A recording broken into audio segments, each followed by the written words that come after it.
आज का हमारा टॉपिक है ऑटोमेटिक ट्रांसमिशन। इस टॉपिक को आज हम स्टार्ट कर रहे हैं और आज हम समझेंगे कि ऑटोमोबाइल में ऑटोमेटिक ट्रांसमिशन का क्या रोल है। इससे पहले हमने बहुत से ट्रांसमिशन की बात की थी, जैसे मैनुअल गियर बॉक्स जिसे हम बोलते हैं मैनुअल ट्रांसमिशन, उसमें sliding mesh, constant mesh, synchro mesh, इन सब चीज़ों के बारे में समझा था। अब हम स्पेशली ऑटोमेटिक जो ट्रांसमिशन है उसकी बात करेंगे। तो फर्स्ट ऑफ ऑल इसको गाड़ी में लेकर के हम आए क्यों, तो इसके इंट्रोडक्शन की अगर हम बात करें तो गाड़ी को चलाने के लिए हमें अभी के टाइम पर कितने पैडल की रिक्वायरमेंट होती है? 3, accelerator, brake and clutch. And जब भी हम गाड़ी को ऑन बाय रोड चलाते हैं तो एवरी टाइम हमें गियर शिफ्ट करना पड़ता है और बार बार हमें क्लच ऑपरेट करना पड़ता है, जिसके बाद ही हम गियर शिफ्ट कर पाते हैं। तो इन चीज़ों को देखते हुए और जो लोग फिज़िकली अपंग हैं उनके लिए भी ज़रूरत पड़ती है कि उन्हें एक ऐसा व्हीकल की जो केवल 1 फुट पे ही ऑपरेट हो जाए, तो उसके लिए भी ये हेल्पफुल है। तो वहीं से इसकी शुरुआत भी हुई। अब इसमें क्या क्या एडवांटेजेस मिलते हैं? ड्राइव कंफर्टेबल मिलेगा, आपको गाड़ी चलाने में बहुत आराम महसूस होगा। लो नॉइस, जब आप गाड़ी चला रहे होंगे तो आपको बिल्कुल भी ट्रांसमिशन से रिलेटेड नॉइस नहीं आ रहा होगा। थर्ड, लॉन्ग ड्राइव, यानी अगर आप फर्स्ट टाइम गाड़ी के अंदर मॉर्निंग में बैठे हैं तो 1 ड्राइव आप बहुत लॉन्ग डिस्टेंस तक बैठकर गाड़ी को चला सकते हैं। The reason is automatic transmission, क्योंकि ऑटोमेटिक ट्रांसमिशन का आप उपयोग कर रहे हैं। अब हम समझेंगे कि ऑटोमेटिक ट्रांसमिशन के क्या क्या एम हैं, क्या क्या लक्ष्य हैं, उसके उद्देश्यों की हम बात करेंगे। No need to use clutch. Automatic transmission जो हम इस्तेमाल करेंगे उसका उद्देश्य ये है कि वहाँ पर हमें क्लच का उपयोग नहीं करना पड़ेगा। बेसिकली गियर शिफ्टिंग के लिए हमें क्लच का इस्तेमाल नहीं करना पड़ेगा as a user. No need to shift gear, हमें किसी प्रकार के बार बार first, second, third, fourth, fifth इस तरीके से हमें बार बार गियर नहीं बदलने पड़ेंगे। Third, gear shifting without noise. जब first gear to second gear travel हो रहा होगा या शिफ्ट हो रहा होगा जिसे हम कहेंगे, उस समय पर बिल्कुल भी आवाज़ नहीं सुनाई देगी। सेल्फ गियर डाउन, गियर अपने आप ही आगे की ओर फॉरवर्ड बढ़ेंगे और अपने आप ही धीरे धीरे डाउन हो रहे होंगे। इसके लिए ह्यूमन को कोई एफर्ट लगाने की रिक्वायरमेंट नहीं होगी, गियर्स अपने आप बढ़ेंगे और अपने आप ही डाउन होंगे। फिफ्थ पॉइंट जो है ये वाला, ये सभी तो कॉमन है जो लगभग आपको पता भी होंगे। अब ये है मेन, यहाँ पर है shifting lag is very low, यानी जब आप first gear to second gear जाते हैं तो एक बीच में एक ऐसा मूवमेंट, एक ऐसा टाइम आता है जब ड्राइवर को ये महसूस होता है कि गाड़ी का जो ताकत है वो टूट गया, उसके बाद गाड़ी ने पिकअप पकड़ा है, गाड़ी ने स्पीड पकड़ी है। तो ऐसा ऑटोमेटिक ट्रांसमिशन में बहुत ही कम आपको रियलाइज़ होगा, यानी लैग बहुत कम रियलाइज़ होगा। गियर बदलने का मतलब गियर चेंज, और आपको पता भी नहीं चलेगा और लैग बहुत ही कम महसूस होगा। अब बात करेंगे हम कि ऑटोमेटिक जो है उसके ट्रांसमिशन के टाइप कितने हैं। तो हमारे पास ज़्यादातर जो इस्तेमाल होते हैं वो ये 4 टाइप हैं, जिनका नाम आपने कहीं ना कहीं ऑफ कोर्स सुना ही होगा। इसके बाद अब इन ट्रांसमिशन में डिफरेंट टेक्नोलॉजी इस्तेमाल होती हैं, जिसके बारे में हम इस वीडियोस के सीरीज़ में हम समझेंगे। सबसे पहला पॉइंट अगर टाइप की बात करें, AT जिसे शॉर्ट में बोला जाता है और फुल फॉर्म है उसका automatic transmission. CVT continuously variable transmission system. DCT dual clutch transmission system. AMT automated manual transmission. ये सभी जो ट्रांसमिशन के टाइप हैं, इन सभी में अलग अलग तकनीक का इस्तेमाल किया जाता है। तो अब सबसे पहले हम ऑटोमेटिक जो ट्रांसमिशन है उसकी हम बात करेंगे। जिस भी गाड़ी में आपका ऑटोमेटिक ट्रांसमिशन सिस्टम इस्तेमाल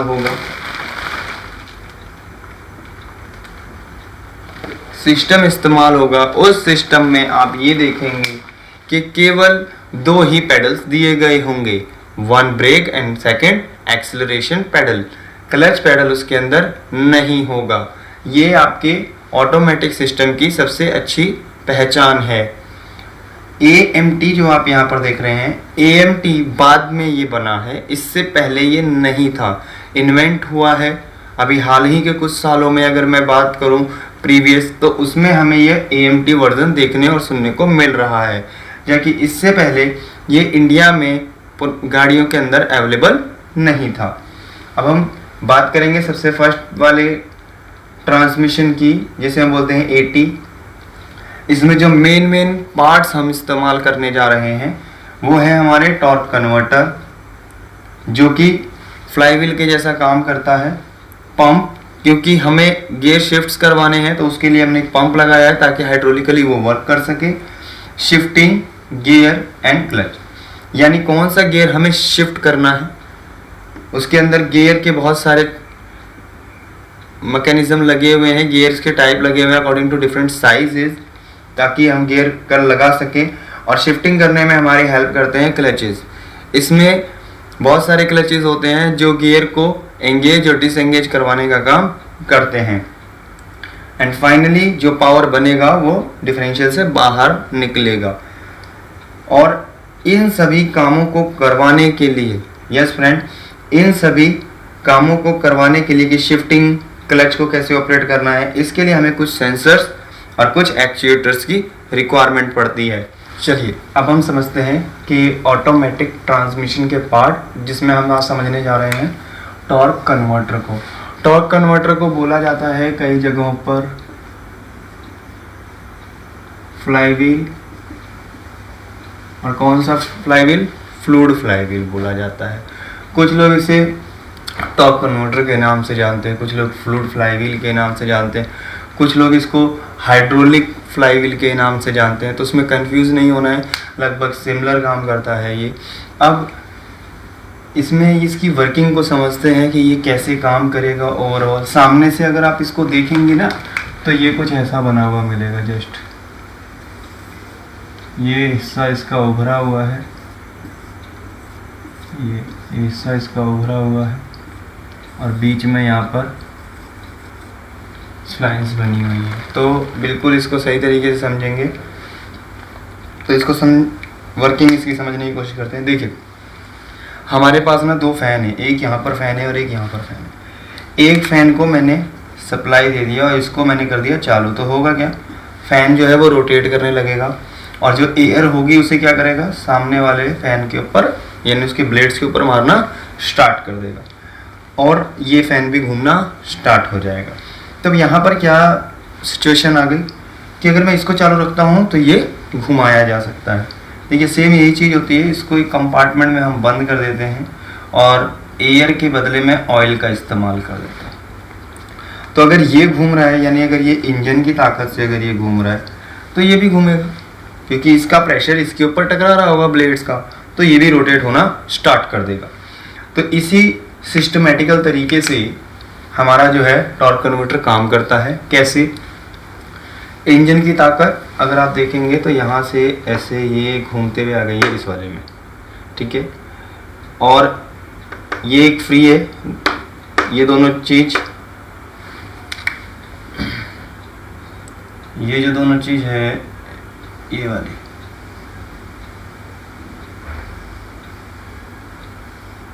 ठीक है। तो अगर आप देखेंगे तो इंजन से एक ये मैं यहाँ लिख रहा हूँ आई, ताकि आपको क्लियर हो जाए कि ये इम्पेलर है। इसमें मैं लिख रहा हूँ एस क्योंकि ये स्टेटर है, और इसमें मैं लिख रहा हूँ टी क्योंकि ये टरबाइन है, ठीक है। तो अब होगा क्या, जब इंजन यानी क्रैंकशाफ्ट घूमेगी, रोटेट करेगी, तो ये जो आपका इम्पेलर है ये घूमना स्टार्ट करेगा, और इम्पेलर जब घूमेगा तो क्या करेगा, एक प्रेशर जनरेट करेगा, और वो प्रेशर क्या होगा, सामने इस टरबाइन के ऊपर लगेगा, यानी ये इसके ऊपर स्टार्ट हो जाएगा लगना। तो जब लगेगा तो घुमाना स्टार्ट करेगा इसको, क्योंकि ये सभी क्या है, ब्लेड्स के बने हुए हैं इस तरीके से।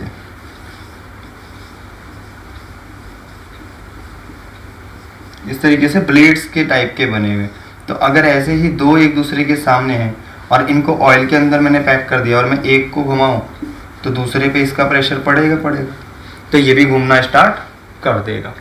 तो इसके वर्किंग को आप समझ लेते हैं। फर्स्ट ऑफ ऑल इंजन की क्रैंकशाफ्ट का जो ताकत है वो आया इम्पेलर में, इम्पेलर से स्टेटर से होता हुआ टरबाइन तक जाएगा। देखिए अभी स्टेटर का रिक्वायरमेंट यहाँ पर क्या है, आपको इतना तो समझ में आ गया होगा कि इसके ऊपर से इस पर प्रेशर जाएगा तो घूमेगा।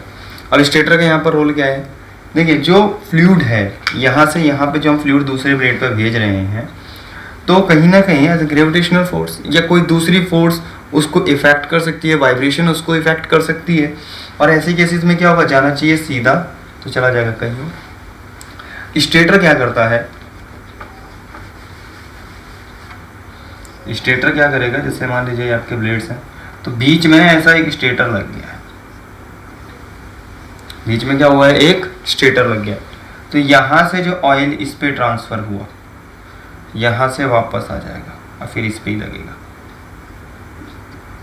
फिर यहाँ से जो ऑयल निकला है वो इसमें चलेगा, यानी इस तरीके से सराउंड जो है इसी में घूमता रहेगा। और ये जो हमारा स्टेटर लगा हुआ है,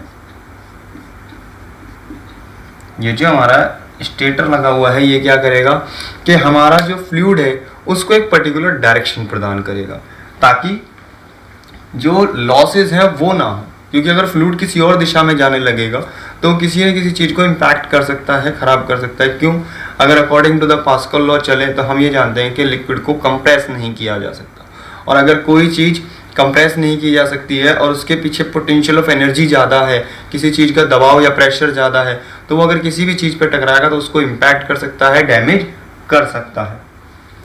तो इस प्रकार से ये काम करेगा। इसके बाद हम बात कर लेते हैं, अब आप देखेंगे कि ये वाला जो हिस्सा है ना, ये यहाँ पर इसके अंदर स्प्लाइन से जुड़ा हुआ होता है, यानी जो इसके अंदर जो शाफ्ट है ये वाली, ये इसके अंदर स्प्लाइंस के थ्रू जुड़ी हुई है, खांचे टू खांचे जुड़ी हुई है। अगर निकालेंगे ना तो ये पूरा अलग हो सकता है और ये कंपार्टमेंट पूरा अलग हो सकता है। डॉटेड मैंने दिखाया है इसीलिए इसको अलग किया जा सकता है। इसके साथ साथ इसमें जो लगी हुई एक यूनिट है उसे हम बोलते हैं क्लच, जिसे आप बोल सकते हैं वन वे क्लच। तो इसमें होगा क्या, देखिए जब इम्पेलर का प्रेशर इस टरबाइन पे पड़ेगा तो टरबाइन क्या होगी, प्रेशर को सहन करेगी, लेकिन अगर एक लिमिट तक इम्पेलर जो है बहुत अधिक प्रेशर क्रिएट कर दे तो आपका ये जो क्लच है यहाँ पर वन वे क्लच, ये एक दूसरे के साथ मैश हो जाएगा, और जब मैश होगा तो क्या होगा, इसकी पूरी ताकत आगे जाने लग जाएगी, यानी रेशियो क्या हो जाएगा 1/1 का। अकॉर्डिंग टू द रेशियो, जैसे हम बोल रहे हैं ना टॉर्क कन्वर्टर है, तो टॉर्क को ये कैसे कन्वर्ट कर रहा है, कैसे बढ़ा रहा है उसको, उसके बारे में जानकारी लेंगे। देखिए एक होता है 1:1, यानी जितना आपका क्रैंकशाफ्ट घूमे ना उतना ही आपका इनपुट शाफ्ट घूमे,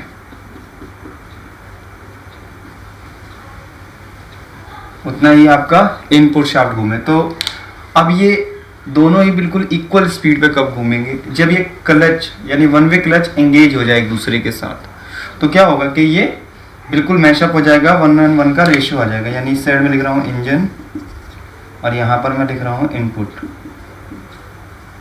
ठीक है। तो ये हो गई हमारी इनपुट शाफ्ट और ये हमारा हो गया इंजन की जो शाफ्ट है उसकी बात होगी। तो रेशियो हो गया 1/1।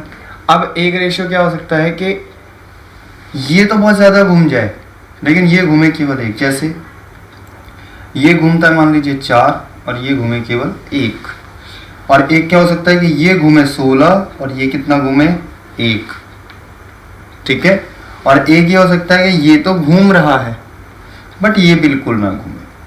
तो यहाँ पर ऐसी परिस्थिति कब हो सकती है, जब एक पर्टिकुलर लोड इस इनपुट शाफ्ट पर होगा। देखिए इनपुट शाफ्ट पर ना चाहते हुए भी इनडायरेक्टली हमारे गाड़ी का वजन होता है, तो जब वो लोड इस शाफ्ट के ऊपर होगा तो इंजन के द्वारा जो इम्पेलर को हम घुमा रहे हैं उससे जो प्रेशर क्रिएट होगा वो टरबाइन पे इतना नहीं पहुंच पाएगा कि इसके वजन को हिला सके। ये मैं आपको समझाऊंगा अभी। तो यहाँ आप रेशियो देख पाएंगे कि क्रैंकशाफ्ट जो है वो कितना रोटेशन ले रही है और हमारी इनपुट शाफ्ट जो है वो कितना रोटेशन ले पाती है।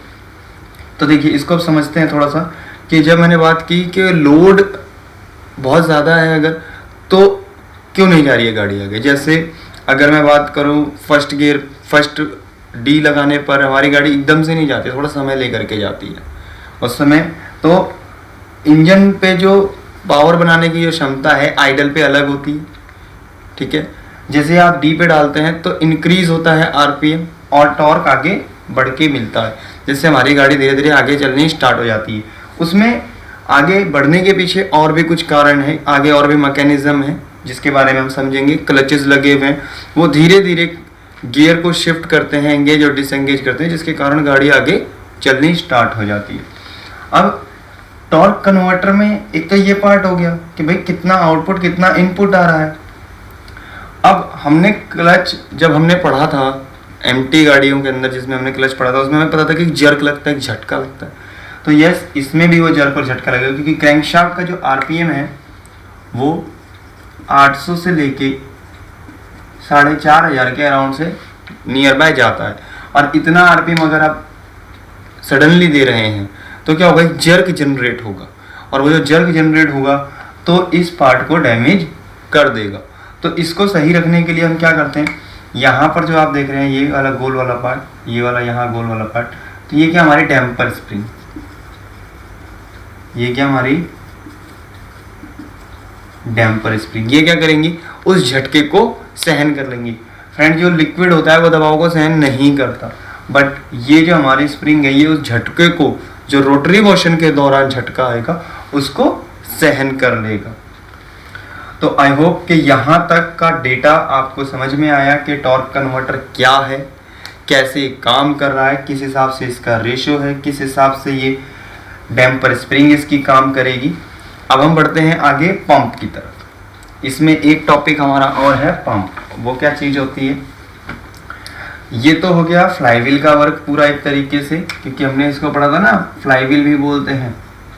तो इसने तो चलिए फ्लाईव्हील का काम जो है वो पूरा डन कर दिया, लेकिन अगर हम अब आगे समझने की कोशिश करेंगे कि अब ये आगे कैसे पॉसिबिलिटीज़ पूरी करेगा, तो देखिए हमें ना आगे काम करवाने हैं कुछ, तो उसके लिए ना हमें ऑयल के प्रेशर की ज़रूरत पड़ेगी, हमें ऑयल के प्रेशर की ज़रूरत पड़ेगी।